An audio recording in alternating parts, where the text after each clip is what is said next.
Hello, it's me. I don't know who else it would be. Let's take a look at this game. Oh no, someone forgot to accidentally have it pointing out. This is Parks! Maybe one of the prettiest games in my collection by Keymaster Games. And in this one, it's got a really nice theme to it. You're going around these smaller little local parks here to gather resources to get to go to these big parks. And they're all real parks, like Joshua Trek National Park, that said thick in my viewfinder, Glacier Bay, and it's got artwork that the same artist did all the artwork for this, but they did artwork for all of the real national parks in the game. And in this one, you have two hikers. You start over here on the far left, and you can go as far as you want on the track, but once you hit the end, you can't use that hiker anymore until the next season. And you go through 4 different seasons to fill an entire year, and each season the track gets larger and the tiles swap out. And on these tiles they'll have special actions and special resources you gather, and you turn in those resources to get the points by going to these bigger parks. You also have your own little special secret objective that you're trying to complete by the end of the year. There's other ways to score points, like you can get a camera token that allows you to take special memory photographs and everything. Really solid, really relaxing game. Next up we have Gravwell. This is, hey, you can, I don't know how well it shows up on camera, but you can see this box has some wear, because this is one of my earliest games. Gravwell is a racing game, but, hold on, here we go. But you actually use the power of gravity to race. You start at that black hole in the middle and you're trying to escape before the black hole engulfs you. There's these different gray derelict ships and then different colored ships. You pick your colored ship and the derelict ones are neutral. You have these cards. Yellow means you move towards whatever is closest that many spaces, because gravity dictates that you get pulled towards whatever's closest.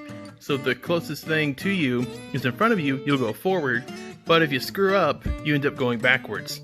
The blue ones means you draw things towards you, and the red ones means you bounce off whatever's closest to you. So you draft these cards from a pool, but the interesting thing is, you all select your cards at once to play, then play them at once. And whatever alphabetically comes first, that's the card that gets played first. And the game ends whenever someone finally hits the escape point, or a certain number of turns are played, and whoever is the closest out in front. Space Base. This is real cool. If you've heard of the game Machikoro, this is kind of like a more advanced version of Space Base. It's got a great cover. The ship reminds me of Mass Effect. In this one, you have your fleet of ships here, and you have a currency track down there on the bottom, as you can see.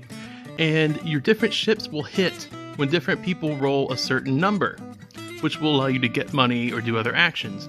But the cool thing is you can use money to purchase new ships from the middle, which will give you new and better actions. And then you can start doing things like this. When I roll this number, it activates the ship to my left and my right, and you can start chaining things together to form combos. And the first person to get, I believe the first person to get a set number of points wins, if I remember correctly. I haven't played this one a ton, but it's super good. And then finally, one of my favorite games. There he is, Sheriff of Nottingham, which just recently got a new version. I still have the first edition, because I actually like the artwork in it better. In this one player each round, you do 3 rounds. Well, it depends on the number of players. I'm used to doing 3-player. It depends on the number of players, how many rounds you do. One person will be the sheriff, and the others will be traders. So you have goods. Some are legal, these green ones. Some are not, these red ones. You're only allowed to put one kind of good in your bag.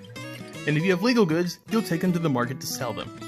However, if the sheriff here decides to open your bag, and you have anything illegal, you'll have to pay him money. But, it'd be boring if that was it.